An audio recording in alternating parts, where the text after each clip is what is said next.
Voilà. Donc, un petit mot pour vous accueillir en vous remerciant d'être venus. Nous sommes accueillis à Paix. C'est dans la salle de Monsieur Xavier Lacombe. Voilà, je souhaitais vous dire un petit mot d'accueil pour la journée, voilà. Qui va se passer une partie en salle ce matin avec Geneviève Michon qui est là et qui travaille à l'Institut de recherche et de développement, et Dominique Mention qui est artiste spécialiste des trognes. Voilà, il expliquera son parcours. Voilà. Il a des élèves. Oui, merci Marion.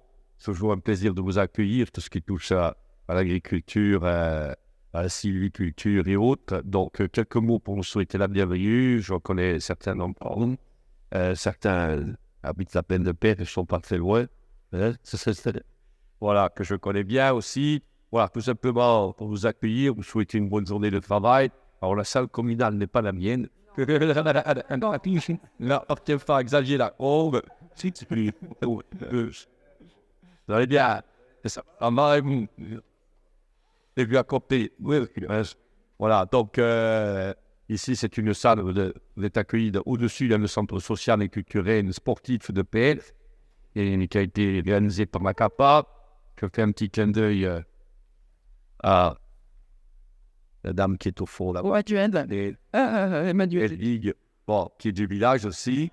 Voilà, on a Paysanne, issu d'une famille de paix. Donc, qui était au-dessus du centre social. C'est un bâtiment qui a été construit par la CAPA et on a récupéré donc cet espace communal qui sert et aussi pour ce genre d'activité. Et on a déjà fait des réunions avec la Chambre d'agriculture, avec différents services, même de l'État, de la collectivité et tout.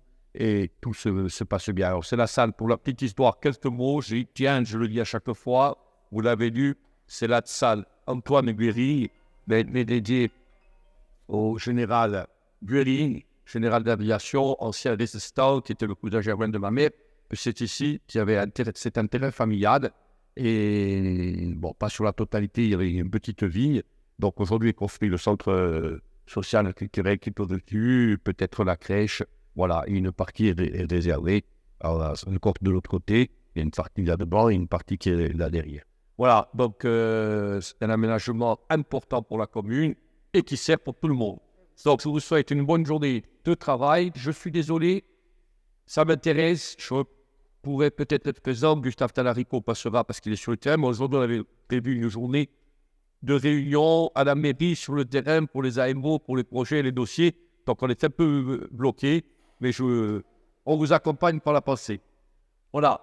Je vous remercie. Merci. Pareil, si vous avez, on est là, on est à la mairie, s'il y a quoi que ce soit, n'hésitez pas, on est disponible. Merci. Au revoir, bonne journée. Je voulais dire un petit mot sur l'agroforesterie. C'est-à-dire que l'agroforesterie, c'est un concept, entre guillemets, qui est apparu à la fin des années 70 dans les pays du Sud. Ça ne concernait pas a priori l'Europe ni les pays tempérés. Et ça a été élaboré pour résoudre certains problèmes de l'agriculture dans les pays du Sud en se disant, bon, ça ne va pas du tout, il faudrait remettre de l'arbre dans certaines cultures pour des raisons environnementales, des raisons de production.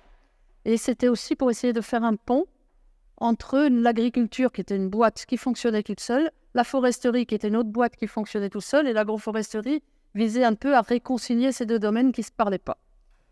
Et puis au fil du temps, je m'aperçois que l'agroforesterie est devenue une troisième boîte.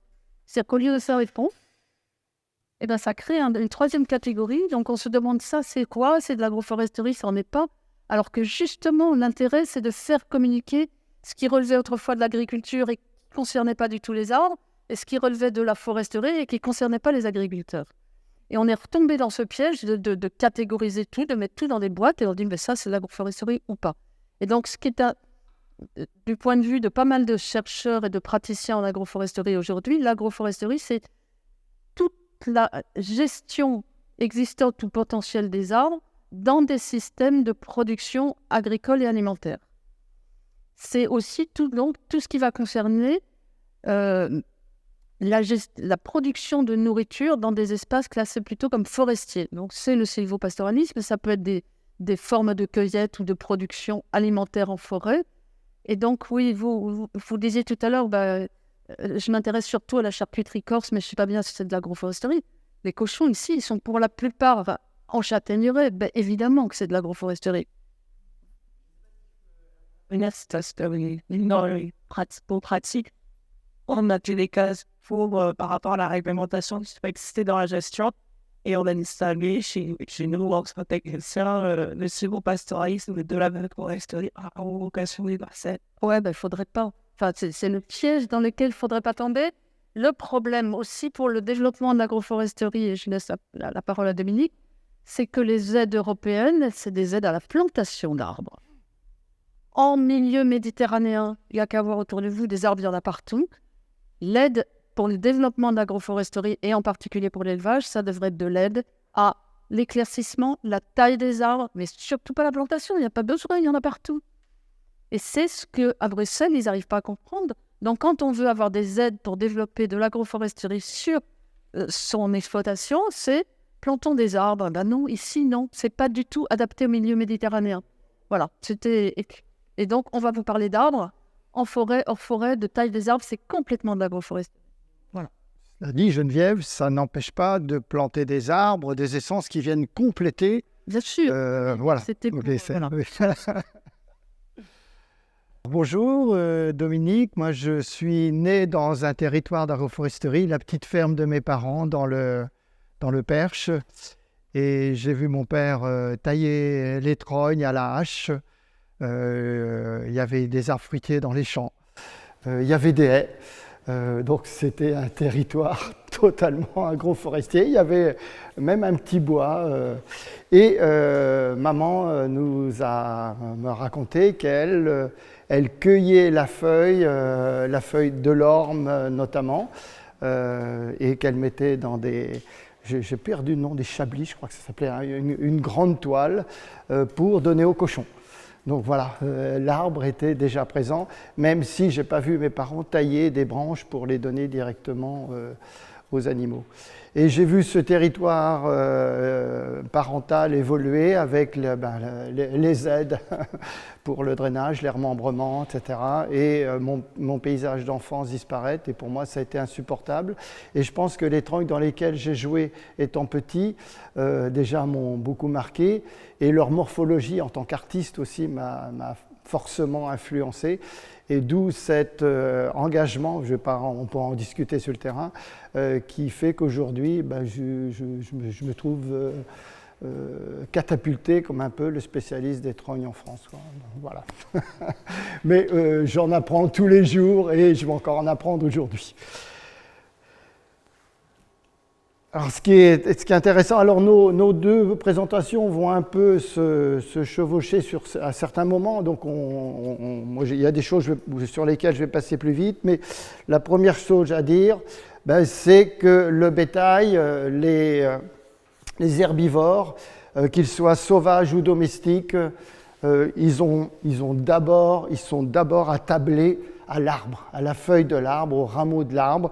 Et en voici un bel exemple, hein, c'est la taupière réalisée par les vaches de Moltifao.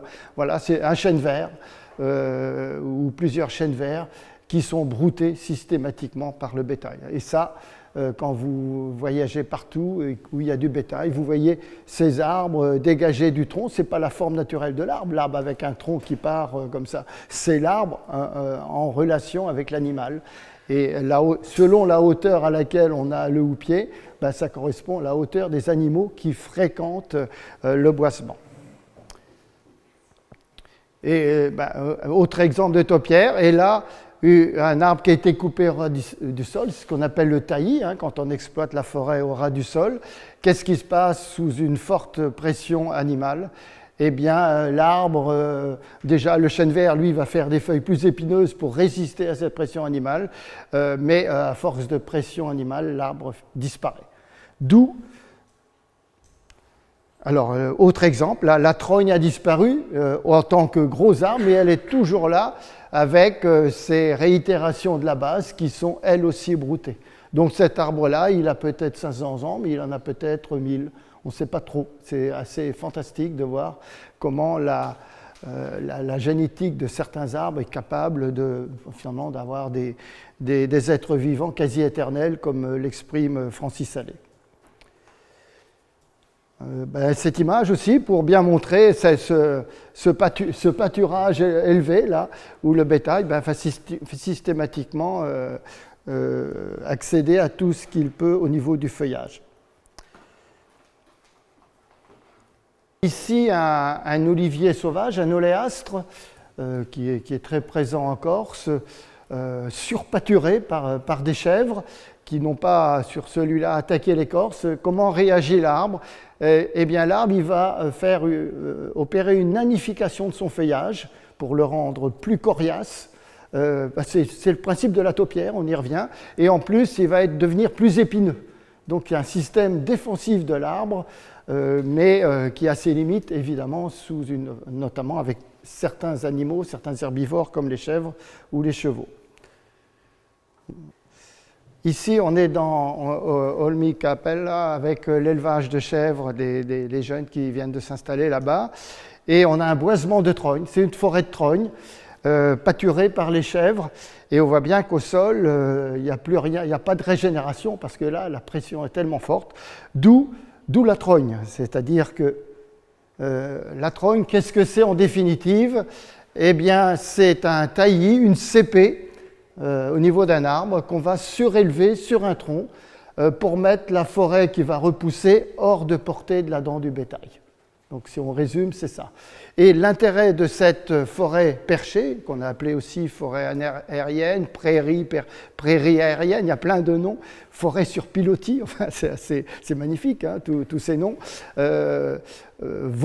cette forêt va bénéficier, et ce qui explique certainement en partie une des raisons de la longévité des trognes, va bénéficier au niveau de sa productivité, des réserves qui vont être stockées au niveau de la tête ou des têtes de la trogne. Donc ça, c'est important de se dire que l'arbre trogne, sur le long terme, c'est un arbre qui va produire beaucoup plus qu'un arbre classique qu'on va prélever au bout de 150 ans, 200 ans, etc. Et que l'on fait disparaître puisqu'il est incapable souvent, après autant d'années, de repartir de souche de la base. Et on comprend bien avec cette vache qui broute pourquoi cette hauteur classique des trognes dans les paysages où elles sont présentes. Ce qui est intéressant aussi, c'est de se reporter dans l'histoire, la longue histoire des arbres et de leur adaptation, de leur évolution, et de se rappeler que les arbres, avant que les hommes ne fassent des trognes, ont déjà été conduits, menés en trogne naturellement, soit par des accidents climatiques ou naturels, des rochers ou physiques, soit par l'animal lui-même. Ici, c'est une mini-trogne de peuplier blanc créée par le castor en bord de Loire. Et là, toujours par le castor, une mini-trogne de hauteur classique, et là une autre plus haute créée lors d'une crue. Donc selon la situation, le castor il s'adapte aussi au contexte, et on voit comment l'arbre va par cette capacité de réitération émettre ce qu'on appelle, dans les termes un peu barbares, des suppléants, c'est-à-dire qu'il va remplacer le houppier détruit par l'émission de bourgeons dormants qui sont en attente au niveau du cambium et qui réagissent suite à ce traumatisme naturel ou suite à la taille réalisée par les humains.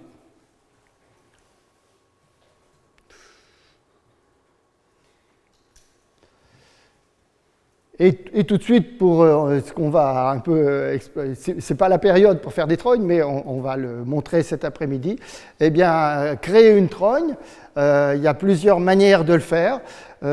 C'est sur un arbre. Alors, ça peut être un arbre spontané, et le fait qu'il y ait des arbres partout ici, c'est-à-dire qu'il y a un potentiel fantastique pour en créer, si ce n'est que certaines, comme on l'a vu à Moltifao, eh bien, c'est des jeunes arbres qui sont déjà très vieux. Et là, ça pose un petit peu des difficultés au niveau de la réaction des bourgeons dormants qui sont moins aptes à démarrer.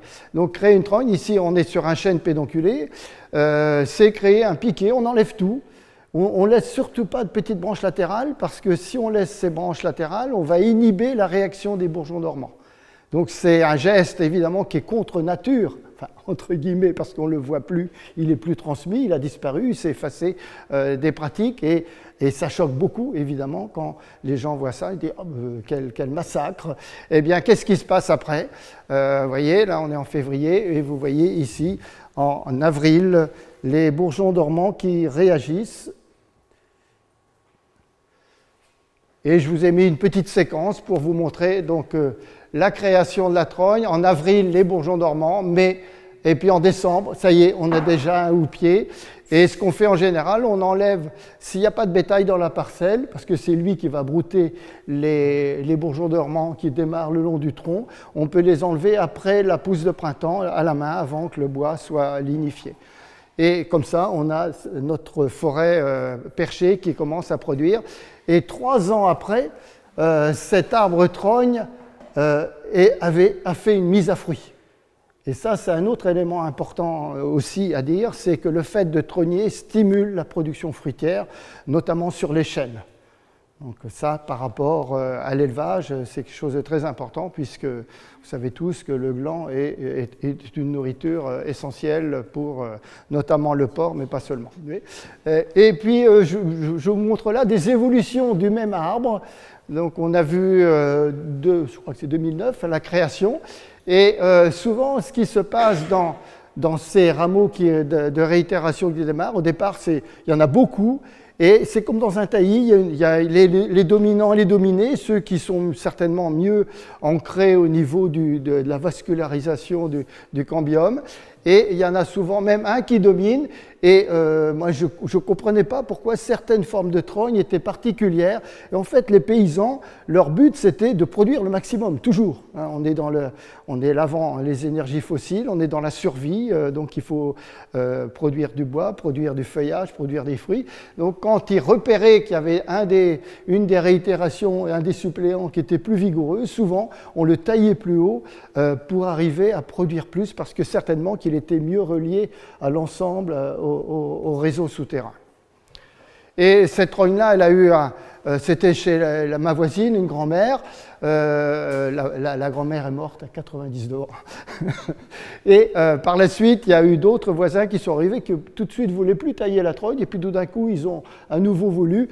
Et on l'a taillé plus haut sur cette réitération. Ça veut dire que dans la jeunesse de l'arbre, on peut faire évoluer sa forme. Et ça, c'est intéressant aussi de se dire, tiens, on peut se dire, j'ai fait une forme comme ça, mais si j'ai besoin de plus d'ombrage, etc., et on a largement la possibilité, l'arbre est très plastique quand il est jeune, et ça, c'est important de le savoir, parce qu'il peut y avoir sur une ferme des exigences qui peuvent changer, quoi.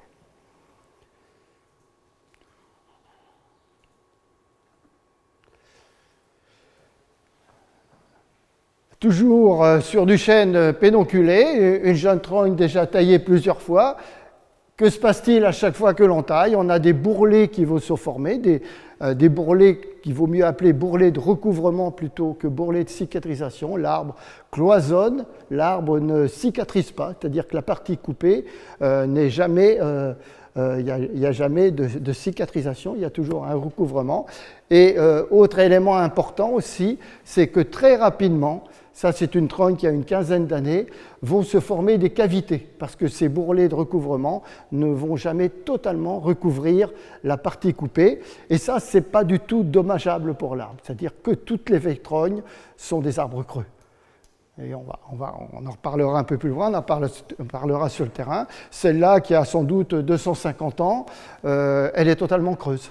Et pourtant, elle vient d'être retaillée, 2 ans de repousse, vous voyez, elle est toujours dans la jeunesse de l'arbre. Donc ça aussi, c'est un phénomène incroyable de cet arbre qui constamment retrouve la vitalité de l'arbre jeune.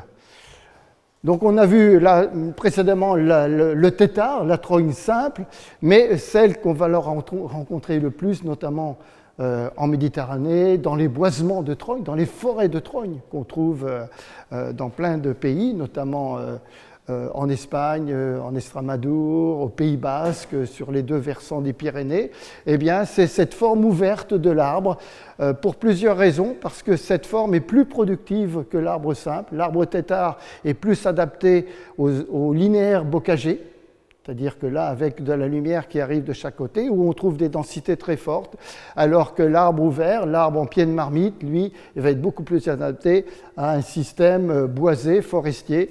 Et on va voir que ça permet aussi d'autres productions et ça permet aussi de faciliter la taille en montant au cœur de l'arbre. Et ça, on le voit bien sur les formes que l'on rencontre avec ces étages qui peuvent même se succéder en hauteur.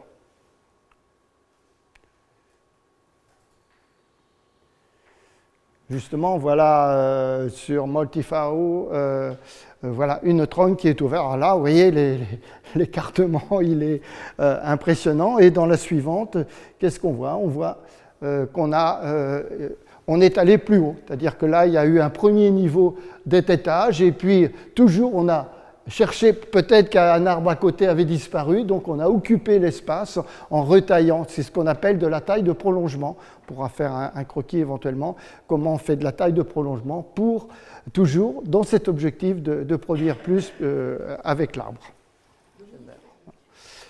Toujours une autre trogne encore plus haute, vous voyez, là, des étages intermédiaires.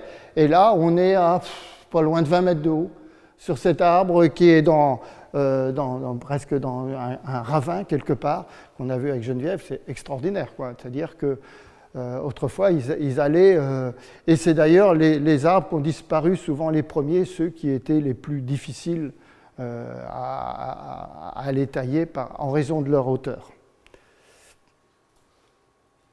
Alors, parmi les formes qu'on peut rencontrer, on peut aller jusqu'à la forme étoilée. Ça, c'en est une au Pays Basque espagnol. Vous voyez, cette forme en étoile. Et alors, hélas, elle n'était plus taillée. Il y a une énorme charpentière qui s'est écroulée par derrière. Mais ce qui est fascinant, c'est que les réitérations sur les charpentières, on aurait pu faire des trognes. C'est-à-dire qu'on peut aller très loin dans le côté production de l'arbre, quoi. Et là, on voit bien que ça facilite aussi énormément la taille, mais c'est lié aussi, est-ce que le bétail vient... parce qu'on a aussi du bétail qui monte dans les arbres. Alors, à contrario, on va rencontrer, et ça c'était présent dans plein de régions, en témoigne notamment la carte postale, la photographie du début du siècle dernier ou de la fin du 19e, ces arbres qu'on appelle des émondes. Les Bretons, ça c'est en Ille-et-Vilaine, appellent ça des ragos ou des ragoles, ces arbres où là on va moins chercher à favoriser les repousses sommitales de l'arbre, mais on va s'appuyer sur les repousses latérales. Et voilà la formation d'une jeune émonde. Au départ, on laisse la partie sommitale, ce qu'on appelle là le vrai tire-sève, parce que monter la sève très haut avec un étage au départ, il vaut mieux laisser ce tire-sève dont on sait qu'il n'a plus de fonction sur des très vieux arbres. Et pourtant, il y a une tradition paysanne qui continue à garder des tire-sèves en Mayenne, dans d'autres départements, et on sait que ça ne marche pas. Donc ça, c'est intéressant aussi de le rappeler. Vous avez dit émonde, ça favorise les branches latérales et pas sommitales. Aussi sommitales à un certain moment. C'est-à-dire que, je vais vous mettre l'image suivante. Voilà, vous voyez, sur ces émondes, on voit bien la production, ces détails. Alors, c'est l'arbre à fagots par excellence. Là, on est dans la production de fagots à outrance. C'est-à-dire, il y a une forte population, il y a des besoins pour les potiers, pour les boulangers, les fours à pain, les fours à chaud, les fours à chanvre. Tout ça, ça marche avec du fagot. Donc, il faut produire. Et cerise sur le gâteau, à un moment, on va prélever les troncs de ces arbres pour les utiliser soit ici comme sur le sillon de Saint-Malo comme brise-lames, soit dans les charpentes pour faire des poutres ou des solives. C'est-à-dire que le fait de multiplier les nœuds latéralement va faire qu'on va renforcer la résistance de l'arbre et notamment la résistance aux embruns marins là, en bord de mer. Alors, autre forme, alors là, c'est des formes encore plus anciennes, quelque part. On va trouver la trogne très haute avec des émondes latérales. Toujours cet objectif de produire plus. Et celle-là, elle faisait 8,30 m à 1 mètre du sol. Et elle était près de chez moi. Donc, il en avait été fait. Elle devait certainement être exceptionnelle. 10 mètres de haut, totalement creuse.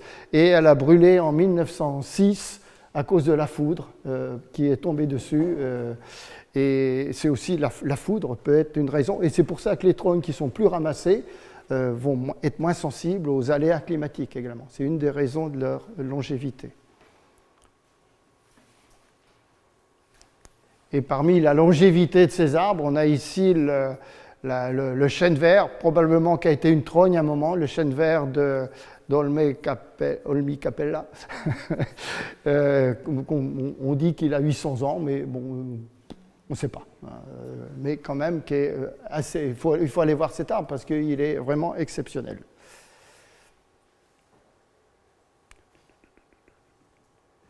Ça y est, j'ai fait une bêtise. Non, c'est bon. Élément important à rappeler aussi par rapport à la trogne, c'est qu'on n'a jamais d'usage unique. Et ça, c'est intéressant. C'est des usages qui vont varier dans le temps également, selon les besoins, selon les contextes. Alors, le chêne vert, d'abord, c'est un bois très dense. C'est un des bois les plus denses de notre flore forestière. Ça, c'est intéressant. Excellent bois de chauffage. Un usage en charbon de bois très important. Et puis, plein d'autres usages, notamment pour le tanin à une époque, qui était... Et puis un bois d'œuvre aussi, pas très adapté aux grandes charpentes, mais à la petite charpente, on l'a beaucoup utilisé. Et un très beau bois d'œuvre au niveau du poli, puisqu'on a des rayons qui ne sont pas très fréquents, qui sont très visibles au sein d'une coupe. On voit comment il y a des relations entre l'extérieur et l'intérieur du tronc avec ces radiations médulaires. C'est peut-être pas comme ça qu'il faut les appeler, mais bon, les spécialistes me reprendront. Les usages de fourrage, là évidemment on va insister là-dessus. Quand on a taillé chez l'éleveur de chèvres, chez M. Polydore, les chèvres ont entendu la tronçonneuse, toutes les chèvres se sont ramenées à une vitesse folle pour aller se précipiter sur le feuillage. Donc ça montre bien à quel point l'appétence de la feuille est importante et réelle.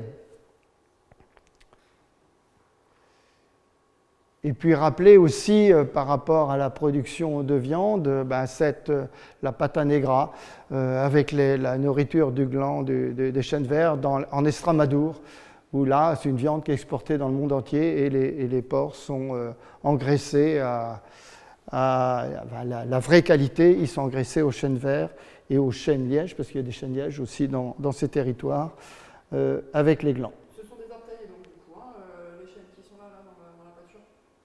Comment ? Ce sont des arbres taillés, ce sont des trognes qui sont dans la pâture là. Oui, alors ce sont des trognes qui sont taillés, on va le voir un peu plus loin. Oui, je vais avancer un peu plus. Je reviendrai aussi là-dessus. Ok. Oui. Zut.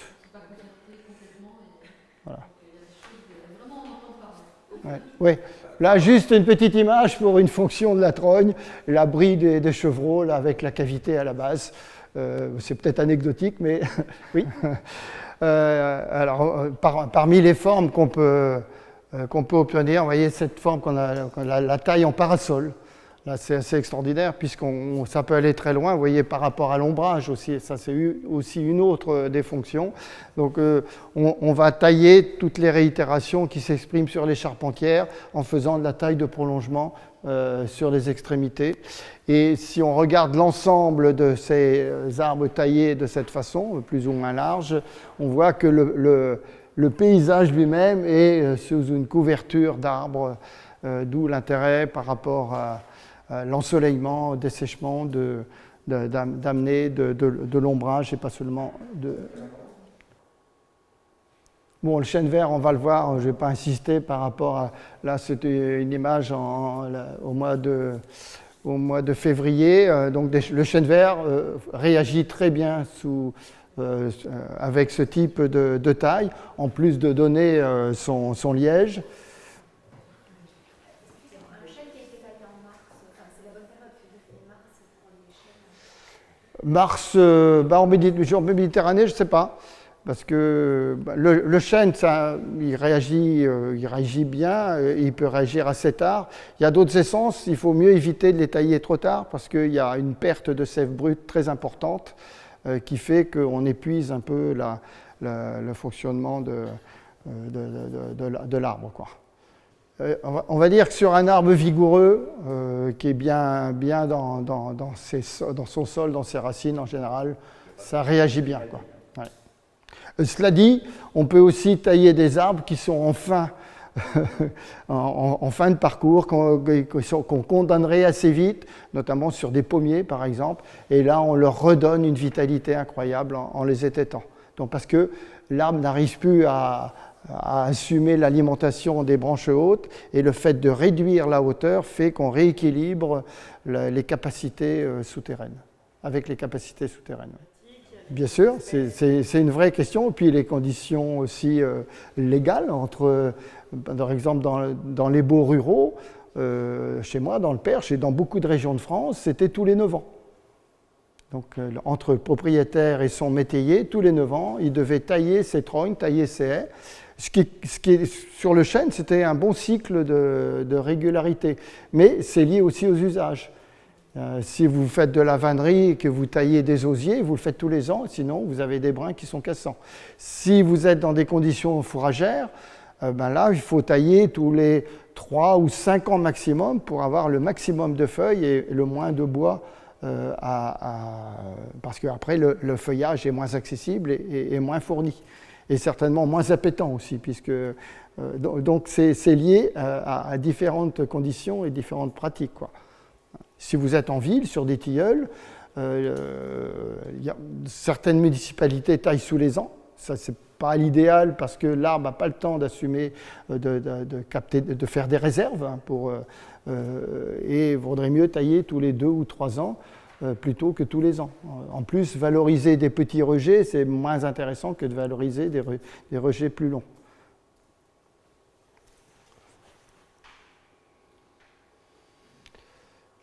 Oui, l'olivier, j'en avais montré un avant en Corse, là en voici un autre. Vous voyez des réitérations qui repartent de partout, hein, comme nos chênes verts.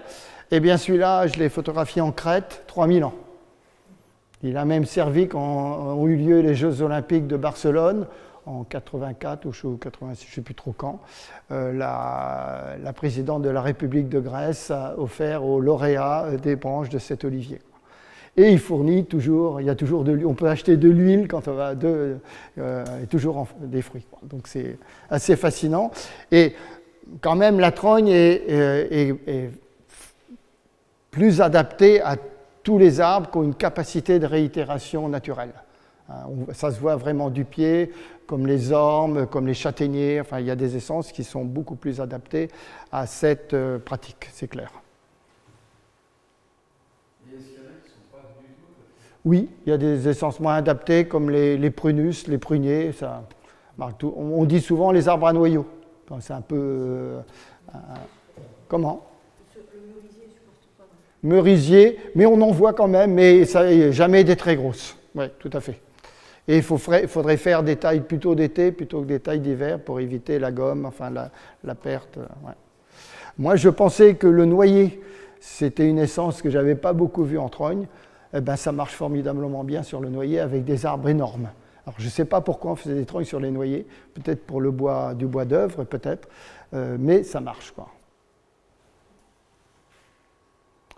Bon, j'essaie d'accélérer un petit peu. Le châtaignier, on en reparlera, je ne vais peut-être pas insister. Ben, il y a l'aspect fruit, il y a l'aspect bois d'œuvre, ben, il est très présent en Corse, et l'aspect fourrager, bien évidemment. Voilà, une châtaigneraie vraiment trognier.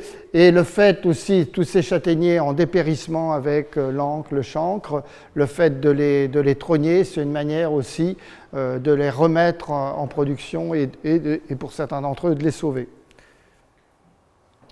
Voilà, justement, on voit bien le pâturage. Hein. On est en Bretagne, dans le Morbihan. Vous voyez, tous les feuillages a été brouté systématiquement. Les rejets de la base, il n'y en a plus parce que les vaches ont tout mangé.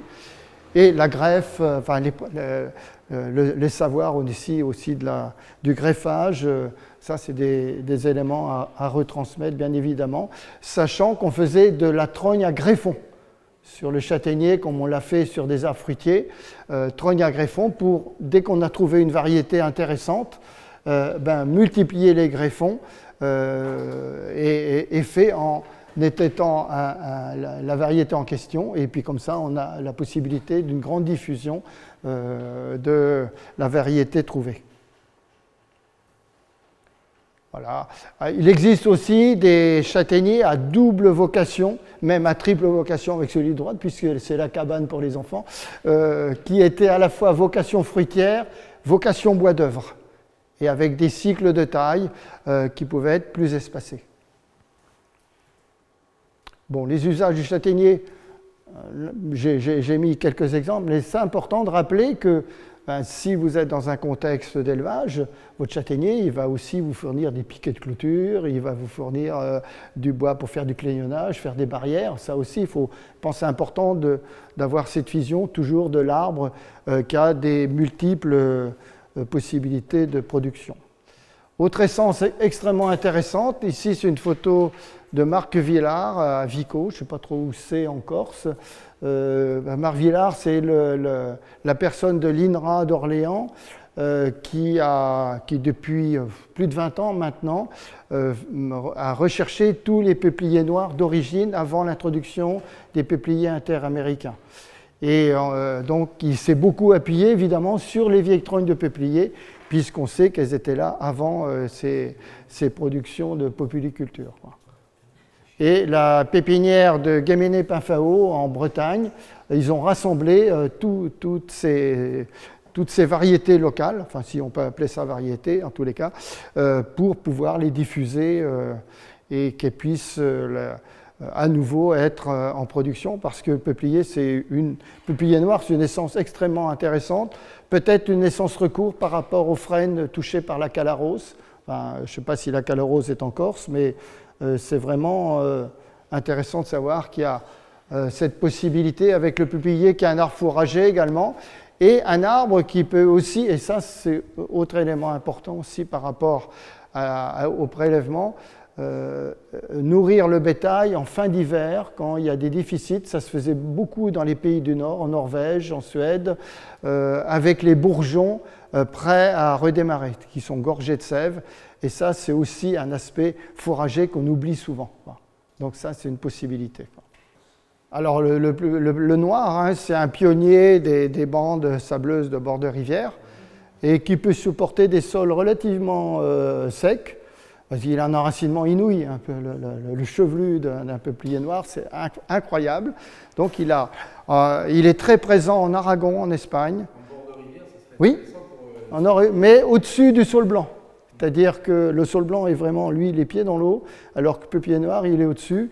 Et on va le retrouver dans le bocage de Pays de la Loire, mais loin des rivières. C'est-à-dire que c'est aussi un arbre du bocage, quoi. Et il se bouture. Donc ça, c'est intéressant par rapport au potentiel de multiplication. Parmi ces usages, il y a l'usage de charpente. C'était vraiment un bois de charpente très recherché. Là, c'est un ancien moulin en Aragon, justement, où pratiquement toutes les parties en bois sont faites avec du peuplier noir, même à peine équarri au niveau des rejets. Et puis fourrage, enfin j'insiste pas, c'est même du bois précieux, bois de loupe comme l'est le chêne et aussi le frêne, avec des pillages par des entreprises étrangères qui viennent en France repérer les vieilles trognes pour les récupérer. Pour les autres peupliers, ça marche aussi, je vais passer un peu plus vite. Le saule blanc, une essence aussi qui se bouture, hein, et aussi une essence fourragère importante et qui a un potentiel de production quand il est dans des bonnes conditions phénoménales. Il y a une étude faite par les Belges qui montre qu'en biomasse sèche, le saule blanc est plus productif que le chêne pédonculé, hein, c'est-à-dire des arbres dans les mêmes. Donc ça, c'est intéressant de le savoir parce que on a beaucoup négligé cette essence parce que elle brûle plus vite quand c'est pour la faire brûler. Et en fait, qu'au niveau biomasse, il y a une productivité extraordinaire. Voilà, justement, là, c'est deux saules blancs taillés au bout de 4 ans. Voilà la production des trognes qui ont moins de 30 ans. Donc on voit que... Mais dans un sol avec beaucoup de matière organique, bien alimenté en eau, évidemment, on ne va pas aller les planter n'importe où. Non. Et autre élément à remarquer aussi ici, là c'est le saule blanc qui a été taillé et brouté au niveau de l'écorce par des moutons. C'est-à-dire c'est parmi le fourrage, l'écorce fait partie du fourrage, comme on le sait avec les chèvres, mais ça c'est intéressant de ne pas l'oublier parce qu'évidemment dans l'écorce, surtout celle du saule, il y a des éléments au niveau sanitaire qui sont importants. Et le saule broyé est aussi intéressant au niveau du compostage. Et donc là, quand on peut le mettre, il faut le mettre, quoi. C'est ça que je veux dire. Bon, c'est vrai qu'on n'est pas en contexte méditerranéen. L'oléastre, ben oui, l'écorce. Hein, le problème avec les chèvres, hein, on voit bien que là, c'est la disparition de l'arbre par l'écorçage. Et évidemment... oui. Vous avez parlé d'intérêt sanitaire de l'écorce de saule blanc. Oui, parce qu'il y a de la salicyline, hein, qui est... c'est de l'aspirine, quoi. Et comme anecdote, les paysans, autrefois, les manches de faux, alors la faux, c'était un outil qu'on utilisait du matin au soir, enfin surtout très tôt le matin, et était fait en manches de saule non écorcées. Et le fait que les paysans avaient les mains beaucoup plus douces et préservées grâce à cet usage du manche très léger et le fait qu'il y ait l'écorce, quoi.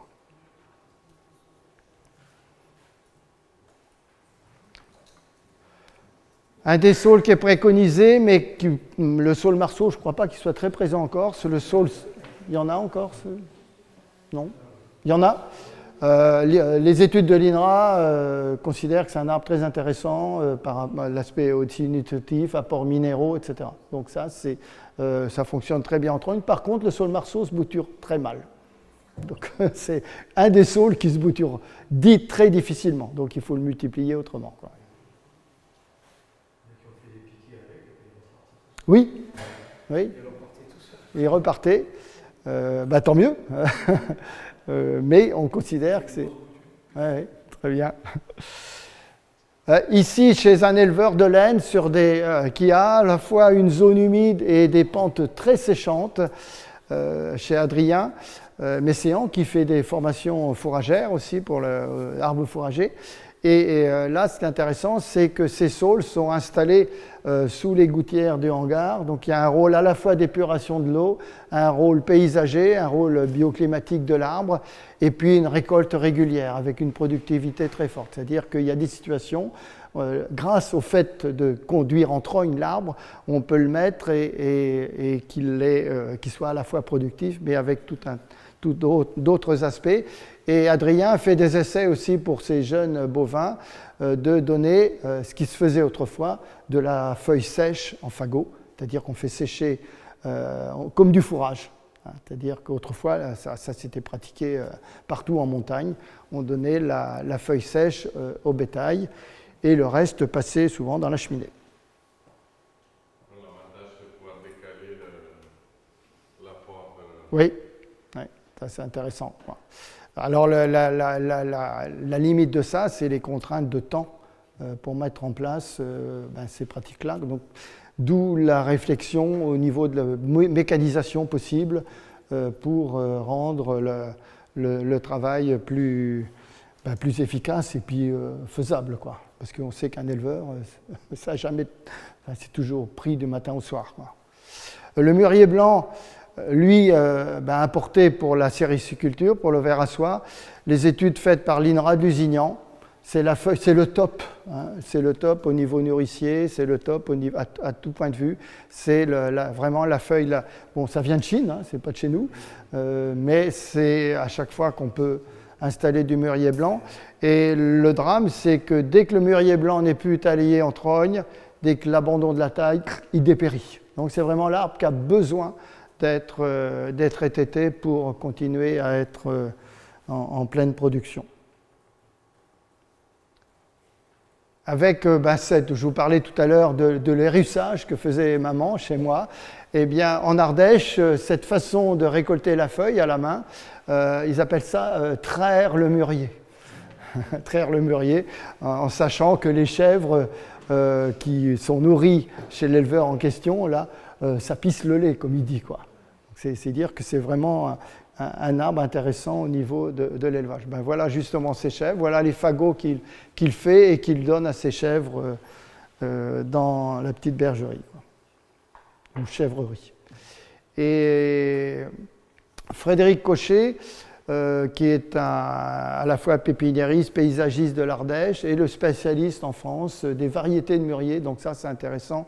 C'est une personne donc d'avoir son contact pour mettre des variétés de mûriers adaptées aux différentes conditions. Parce que le mûrier, à l'origine, est un arbre du bord de l'eau, mais il y a plein de variétés qui s'en éloignent, évidemment, beaucoup, puisque beaucoup étaient de bord de l'eau en Chine, oui, de bord de rivière. Et sa pépinière, d'ailleurs, elle est au bord de l'Ardèche, là. Mais pour la sériculture, on a planté les arbres au bord des maisons, en alignement, au bord des chemins, enfin partout, et dans des conditions qui sont... Donc ça veut dire qu'il y a des variétés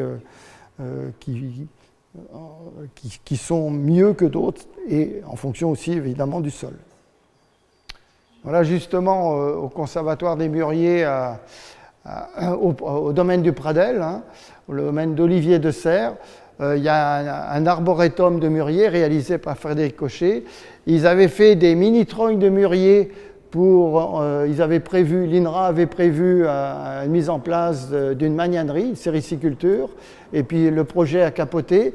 Et aujourd'hui, parce qu'ils ont en même temps un élevage de chèvres qu'on voit ici, ils sont en train de nourrir les mûriers, ils ont changé la vocation de ces mûriers, et c'est les chèvres qui sont aujourd'hui, ils font des études au niveau des chèvres, et je crois que même ils mettent les chèvres à pâturer directement sur les arbres. Mais ça, je n'ai pas trop les détails, parce que quand j'y suis passé, ce n'était pas encore mis en place, quoi.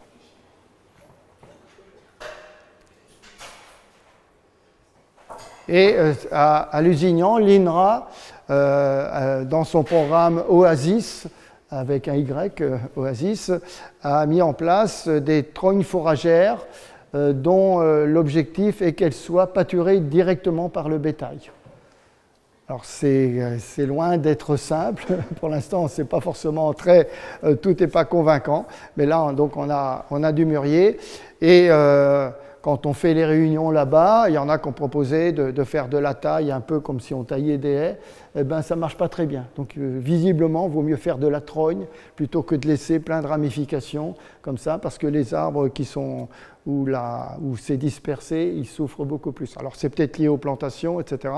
Mais l'idée là, et c'est une idée qu'on peut répéter sous diverses formes de l'arbre, on verra le plessage, c'est de se dire si c'est le bétail qui pâture directement, c'est du temps gagné pour l'éleveur, quoi. Bon, je passe vite, ça c'est d'autres mûriers, les mûriers platanes, oui. Est-ce que nutritivement parlant, pour le fourrage, c'est plus intéressant qu'une prairie? Parce que là, on est dans un contexte où la prairie, elle est bien installée. Alors, Marion vous passera les études faites par Lusignan, puis l'association française pour les arbres fourragers, pour les éleveurs.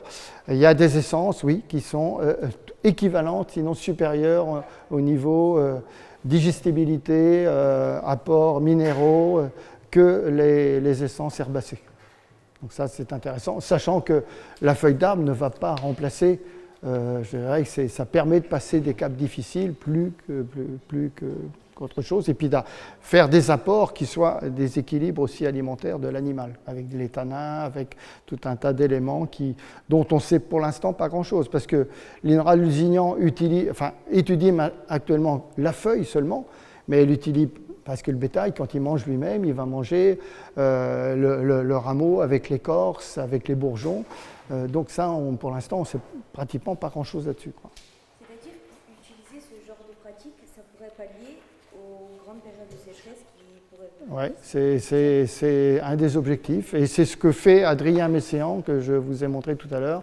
Lui, il avait calculé que en 2000, il y a 3 ans, ça lui avait économisé 8 tonnes de fourrage.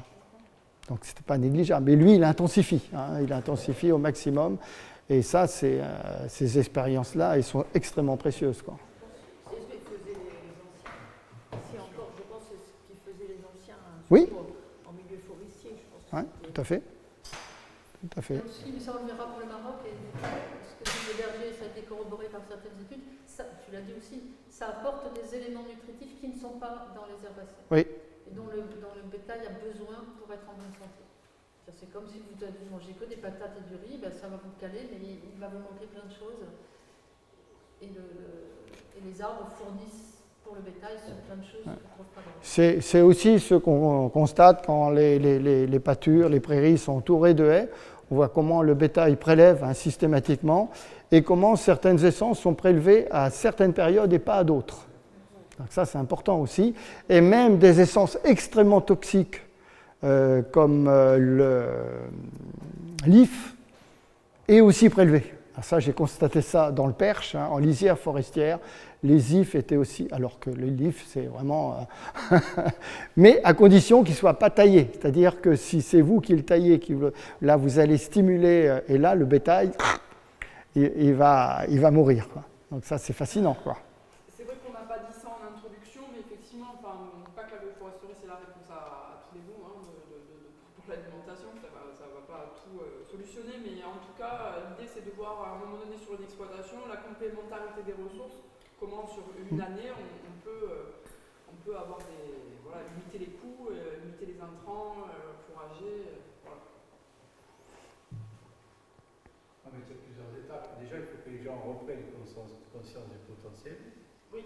Après, ça va leur coûter un temps, donc il faut qu'ils y voient l'intérêt. Bien sûr. Parce que moi, j'ai eu plusieurs fois des réflexions d'éleveurs qui me disent cette année, on s'est sauvé parce qu'on avait le parcours à côté. Alors, c'est des gens qui ne sont pas structurés au niveau fourrager, c'est sûr. Et c'est une complémentarité, comme vous avez très bien dit. C'est pas des boîtes séparées, il faut que tout ça soit complémentaire. Et souvent, on voit du entre guillemets gaspillage de ressources par ignorance. Le principal objectif, dans un premier temps, c'est d'éviter ce gaspillage. Et après, d'essayer de persuader les gens d'aller un peu dans ce sens, quoi. Oui, oui. Il peut même... Ils le font par tradition ou par bon sens, complètement. Il peut même y avoir du gaspillage de ressources selon la manière dont on donne les branchages au bétail. Ça a été constaté par un éleveur des Hautes-Alpes, un éleveur ovin. Il s'est aperçu que quand il donnait ses saules, les grands branchages de saules, comme ça directement sur le sol, les moutons piétinaient et finalement il y avait un gaspillage. Donc il a réfléchi à distribuer autrement la feuille pour que tout soit consommé de manière cohérente, quoi. Donc ça montre aussi des pratiques perdues, certainement, quoi, dans la manière de... Perdues, c'est l'observation des animaux aussi. Ouais. Parce qu'on le constate, on a besoin d'analyse de feuillage ou quoi, ils savent exactement ce qu'il faut prendre à quel moment. Tout à fait. Je pensais à un truc, donc, par rapport à ce que vous disiez, à réfléchir collectivement, justement des formes par rapport à la contrainte des temps et des main-d'œuvre, justement des formes collectives, peut-être des partages au sein des GIDZ ou d'autres outils qui permettraient à la fois de partager du matériel qui est quand même coûteux et qui permettrait quand même de faire des coupes, enfin qui est un peu nécessaire de faire des coupes pour reprendre quand même des troncs qui sont déjà très développés comme c'est le cas, on a vu que tu as montré tout à l'heure, et puis aussi éventuellement de rentrer dans une synergie où les gens pourraient se donner un coup de main, apprendre les uns des autres, parce qu'il y en a qui pratiquent et d'autres qui ne pratiquent pas. Moi, je suis plus terre à terre, n'importe quoi. Alors, pour aller dans ton sens, En tant que réflexion chercheur, oui. pour aller dans ton sens, aux Pays-Bas, il y a, je crois que c'est pas loin de 200 000 personnes. Il y a une association qui s'est créée qui vont trogner des saules chez les éleveurs. Donc ça. C'est autre chose après. Oui, complètement. Mais ça veut dire. La prestation, ça par contre, je pense que oui, ça pourrait. Non, ils font ça bénévolement. Hein. Donc c'est un engagement, c'est un lien aussi avec le reste de la population. Et ça, bon, on est dans un système très urbain, les Pays-Bas, c'est quand même la densité de population la plus grande d'Europe. Mais T'en as encore beaucoup, par an? je vais accélérer. Hein. Ouais, parce qu'il est 11 heures. Oui. Ah oui, déjà. Ouais. Ouais. Bon. Geneviève me fait remarquer qu'il est déjà 11 heures, donc je vais accélérer un petit peu, puis insister sur quelques points. On pourra éventuellement revenir après. Excusez-moi. Bon, le frêne, ben voilà, l'art fourrager aussi avec toutes ses formes, notamment des formes très basses. Ici, on est dans un pâturage justement direct sur des mini-frênes qui nanifient leur feuillage. Et là, on est dans le Marais Poitevin avec les mini-têtards dans les parcelles où il n'y avait pas de bétail et les têtards plus hauts. Et quand le bétail a été mis dans les parcelles, on a rehaussé, c'est ce que vous voyez avec l'image du haut à droite, on a rehaussé le têtard en étant plus haut de réitération. Alors, le frêne, c'est lequel que vous avez reçu alors, tu sais ou, enfin, Alors ça, c'est le frêne élevé, celui-là, hein, qu'on n'a pas trop en Méditerranée. Et il y a en Méditerranée, on a l'oxyphile et puis le frêne à fleurs. Alors pour info, parce que du coup, depuis qu'on commence à se former à l'agroforesterie, on ouvre les yeux et on regarde un peu tout ce qui se passe dans le paysage. De l'embranchement de Carbouche quasiment à Corté, il y a du frêne, mais partout. C'est sûr. Qui n'est pas du tout taillé, qui n'est pas du tout valorisé. C'est excellent en ressources foragères. Excellent. Même dans les parcours chez le vert où il n'y a aucun d'entretien, à part le passage des animaux, très souvent, par contre, en quantité. L'oxyphile, il est très rare. J'ai fait des photos dans certaines Plutôt du frêne à fleurs, espèces. bon, j'avais envoyé à Ouais. Dominique. Oui, et on en a vu plein avant-hier en redescendant, ou hier, il est très très présent. Hein. Voilà. Il faut ouvrir les yeux aussi à certaines éleveurs pour oublier ce savoir-faire. Parce que bon, on peut soit se dire, bon, on attend les subventions, on attend là, on demande des aides sécheresse. Après, je vous rejoins sur le fait que le problème aussi de fond, c'est que les aides, elles sont pour les plantations. Et là, on a des gros problèmes de fourniture de plants. Tandis que bon, il y a tout un travail à faire sur la rénovation ou sur la récupération des savoirs qui est une stratégie. Alors, un petit zoom sur l'orme, qui était aussi une essence fourragère très recherchée, avec les problématiques de la graphiose. Et aujourd'hui, un cultivar de l'INRA, l'orme de Lutèce, hein, qui est tout à fait apte. D'ailleurs, Lusignan l'a mis dans qui résiste à la graphiose et qui a le port de l'orme champêtre. Il y a 60% à peu près dans son gène, dans sa génétique d'orme champêtre. L'érable de Montpellier, qu'on a retrouvé en Trogne à Olmi-Capella. Donc ça aussi, c'est une essence intéressante. Hein. Je vais vite, excusez-moi. L'aulne glutineux. Parfois, le bétail s'y intéresse pas tellement. Et en fait, alors en Trogne, ça peut devenir énorme. J'en ai vu en Angleterre 8 mètres de circonférence. Donc c'est pour dire que... qu'il y a plein d'autres intérêts. J'insiste, on tourne. L'aulne de Corse que l'INRA a mis en place aussi à Lusignan. Le tilleul qu'on voit rarement dans le bocage, et alors c'est un arbre aussi, un arbre du bocage dans certaines régions, notamment en Normandie. Et les deux tilleuls, le tilleul à grande feuille, le tilleul à petite feuille, c'est un arbre très intéressant et qui vit très très vieux. Ça, c'était où? Ça c'était l'autre, c'était à Podge, oui, c'est en Corse, oui. Pour Oui. dans Oui. les perspectives, pareil, les tilleuls, on en a partout chez nous qui sont taillés en trogne, dans les villages. Hein. Bah oui, mais alors qui pourrait l'être tout à fait dans le contexte agricole. Et ici, un tilleul dans les Deux-Sèvres, hein, énorme, 7 mètres de circonférence, avec des tailles alternatives au niveau des têtes. Et le tilleul a une capacité aussi à réitérer de la base, dont les employés communaux s'échinent à éliminer le pied, alors qu'on pourrait tout à fait même gainer la base des arbres. Enfin, ça, c'est plus...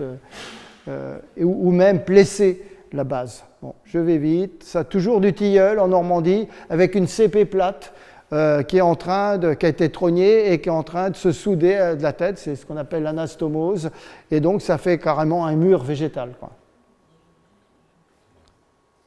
Bon, tilleul, je vais vite. Le micocoulier, qui ici aussi est mis en ville, qui est un arbre fourrager extrêmement intéressant, dont plus au nord, on se dit que ce sera peut-être un arbre recours par rapport au réchauffement. Et le caroubier aussi, là, évidemment un arbre fourrager à pas négliger, et notamment en bord de mer, le tamaris, qui en Afrique du Nord est un arbre fourrager. Et puis après le platane. Alors le platane, qui est un arbre de bord de l'eau, hein, en même temps qu'un arbre urbain, et qui est très présent dans certaines régions, comme ici dans le Gers, en haies très rapprochées, vous voyez, ou en plantade, hein, en boisement. Bon, genévrier, Geneviève en parlera. Le robinier faux acacia, qui va drageonner plus. Le chêne rouge d'Amérique, qui est aussi un arbre qui répond très bien à cette gestion en trogne. Le figuier, bon, essence très intéressante au niveau nutritif, hein, selon l'INRA. Hein, très très intéressant. Et puis le sureau noir. Alors une espèce étudiée qui a plein d'intérêts au niveau minéral.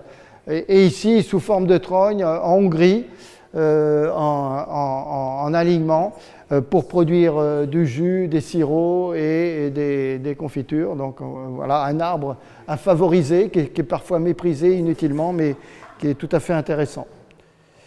Et le prunelier, alors, qui est quand même une espèce emmerdante, mais une espèce qui a plein d'intérêts aussi au niveau nutritif pour le bétail. L'arbousier, alors je ne sais pas si on le trouve en trogne, je l'ai mis parce que là je me pose des questions sur certains arbres, il n'y a pas de raison que ça ne marche pas, parce qu'il réitère très bien, j'en ai trouvé des plaies naturelles. Et puis après des arbres exotiques comme l'eucalyptus, le catalpa, qui sont des arbres, le polovnia aussi, qui sont aussi des arbres fourragers potentiels. Et après on va sur la vigne, hein, les lianes, la vigne, l'INRA l'utilise comme... essence fourragère et qu'on peut faire monter sur des poteaux, sur des aliments, sur des arbres, enfin, et même les vignes qui ne sont pas des vraies vignes, ça marche aussi. Et voilà, le lierre, une essence fourragère extrêmement intéressante. Et puis la possibilité de plesser, c'est-à-dire d'envisager l'arbre comme une table fourragère. Donc là, ça, c'est, je ne connais pas, c'est pas très présent en Méditerranée, mais la photo que vous avez là, c'est probablement une plesse, c'est sur du chêne vert que j'ai trouvé à Multifao. Alors, le plessage, hein, le principe, c'est l'entaille. On entaille au moins les 3/4 du brin pour le plier, pour faire clôture. Le plessage, c'est la clôture vivante. Et voilà ce que ça donne par la suite. Là, sur de l'érable champêtre, vous voyez des plessages, des brins plessés gros comme ça repousse verticalement. Et là, on peut même faire carrément le mur et les trognes sur le plessage lui-même. Ça, c'est à Bourset, autour de la maison botanique. Et ici, à l'INRA de Lusignan, sur leur trognoscope, ils ont fait des modèles avec 4 exemplaires de l'arbre, la plesse, la trogne basse, la trogne plus haute et l'arbre auquel on ne touche pas pour voir comment ça réagit. Voilà un chêne vert plessé. Donc vous voyez bien qu'on peut envisager ça comme éventuellement des systèmes que l'on pâturera directement. Oui. Juste, vous avez dit que le figuier, la vigne, l'INRA avait dit que c'était des très bons fourragers. Ouais. C'était pour ça, est-ce que ce serait possible d'envoyer l'étude? Oui, mais j'ai donné à Marion les références et tout ça, donc vous aurez accès à... Jusqu'à la nouvelle publication, je vous enverrai à... Oui. Voilà. Oui, oui, non, non, non, on ne vous a pas oublié. Ici, c'est l'Aulne de Corse, en Plesse.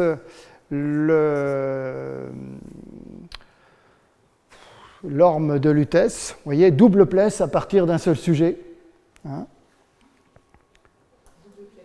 Et là, on a le Sophora du Japon, qui est un arbre, un fourrager intéressant, un arbre urbain aussi encore, enfin utilisé en ville, et qui fonctionne mieux en Plesse, en trogne, qu'en arbre tout seul au niveau de la vitalité.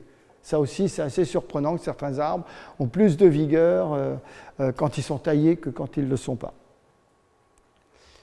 Et là, chez Adrien Messéan, on revient à notre éleveur. Lui, il a fait des plaises fourragères dont il contrôle la pression du bétail par le fil électrique. C'est-à-dire que son bétail, quand il veut, il joue avec la pression. Et là, j'ai même fait chez moi du plessage aérien. Ce n'est pas que j'ai des girafes à la maison, mais pour montrer qu'on peut imaginer plein de choses. Ici, il y a un intérêt malgré tout à ça, c'est la nidification, puisque les oiseaux vont beaucoup plus facilement nidifier à hauteur. Bon, ça, alors ça, j'en parle un tout petit peu. Comment reprendre les vieux chênes verts, les vieilles trognes de chênes verts. L'éleveur qu'on a vu à Olmi Cabela, lui, il travaille en 2 temps. Il taille une moitié, il attend 2 ou 3 ans et après il retaille l'autre partie. Voilà, d'autres exemples, je continue. Ça, c'est ce qu'on a fait, mais ça, j'ai laissé Geneviève en parler. Les chèvres. La mécanisation. Alors, je ne sais pas si en Corse, on a des grappins coupeurs. Ouais. Donc ça, c'est de l'artillerie lourde. Hein. Ça veut dire qu'on est sur des engins soit sur chenilles, soit sur pneus. Donc le grappin prend, il y a une tronçonneuse qui coupe ou un coin. La tronçonneuse, c'est mieux, mais ça peut ébranler l'arbre. Enfin, mais il y a sur le continent, il y a actuellement des entreprises qui font ça très bien. Et ça permet, dans les arbres, notamment pour les arbres abandonnés, plutôt que de plus les tailler, à nouveau de les reprendre, avec après les difficultés de reprise qui peuvent... Je pense que dans les collectivités, au moins les entreprises privées qui travaillent pour les collectivités, ils doivent être certains de Je pense. Voilà justement là des arbres qui ont été taillés au grappin Cooper avec tronçonneuse. En même temps, il y a des troncs qui ont été créés. Aussi, alors là, il y a l'accès à la parcelle, évidemment, avec les pentes, on imagine bien que... Oui. Ces travaux qui impliquent l'usage de ces machines lourdes sont commissionnés par les collectivités locales dans ce cas-là, par exemple. Oui, que tu saches. Je ne sais pas. Alors là, dans les Deux-Sèvres, quand l'entreprise intervient, les agriculteurs se concertent et ça diminue les coûts de déplacement de la machine, quoi. Il n'y a pas sur des coupes aussi grosses de branches qui sont quasiment des charpentières, derrière, il n'y a pas de risque de maladie? Ah, de maladie, non, mais de problème de reprise. D'accord. Il y a beaucoup de problèmes avec les coupes, avec des coins là, qui éclatent le tronc. Et là, ce qui se passe, quand la machine peut approcher, là, il y avait un chemin sur du chêne, ça a été bien fait. Là, ça a été fait plus haut, évidemment, puisqu'il y a Et là, l'agriculteur peut reprendre, on est sur du frêne, ça va reprendre, mais sur du chêne, c'est problématique, quoi. Et sur du chêne vert, je ne sais pas. Parce qu'ils avaient possibilité de mécanisation, ils ont travaillé sur des gros arbres, mais traditionnellement, ça se faisait sur des plus jeunes arbres, en fait, avec de plus... on est sur des arbres dont les cycles de taille ont été abandonnés, donc on se retrouve avec la reprise d'arbres qui n'étaient plus taillés, quoi. Oui, c'est vrai. Et parmi les usages au niveau de l'élevage, il y a la litière du bétail. Alors ça, c'est en train de se développer d'une manière considérable. Ça a été mis en place en Auvergne par Mission et Bocage et Sylvie Monnier. Et aujourd'hui, en Auvergne, on a 2000 éleveurs, plus de 2000 éleveurs qui n'utilisent plus la paille de céréales pour pailler comme litière pour leur bétail. C'est déconseillé pour le chêne, non? Oui, mais enfin, dans l'idéal, c'est de mélanger. Hein. C'est clair que, comme toujours, hein, oui. Mais à mon avis, ça marche mieux que la paille quand même, malgré tout. La difficulté avec les éleveurs, c'est de leur faire qu'ils assimilent la technique, parce que très vite, ça noircit. Et le fait que ça noircisse tout de suite par rapport à de la paille qui est très, très, très lumineuse, en fait, il faut regarder comment se salit le bétail, plutôt que comment la coloration de la litière elle-même. Et ça tient beaucoup plus longtemps, et après, on peut restituer ça dans les parcelles en plus aussi. Oui, c'est ça. C'est quoi l'avantage pour le confort d'animal? Il y a un avantage? Il y a un confort supérieur, il y a une meilleure absorption, et ça tient plus longtemps. Ouais. Bon, après, restitution en parcelle, j'insiste pas, les filières bois déchiqueté, énergie, ça c'est important, hein, parce que ça peut aussi, c'est plus, je dirais, à l'échelle communale, enfin de valorisation de l'arbre. Bon, pas oublier le fagot non plus, qui n'est pas forcément quelque chose d'obsolète, la valorisation du bois d'œuvre. Bon, là, je passe vite. Et je termine par un projet qu'on a mis en place à Boursay autour de la maison botanique, un arborétrogne, c'est-à-dire qu'un lieu où on va expérimenter des essences pas forcément connues, avec différents objectifs pour voir comment certaines essences vont pouvoir répondre aussi à des usages nouveaux. Et puis l'expérience d'Olmi Capello.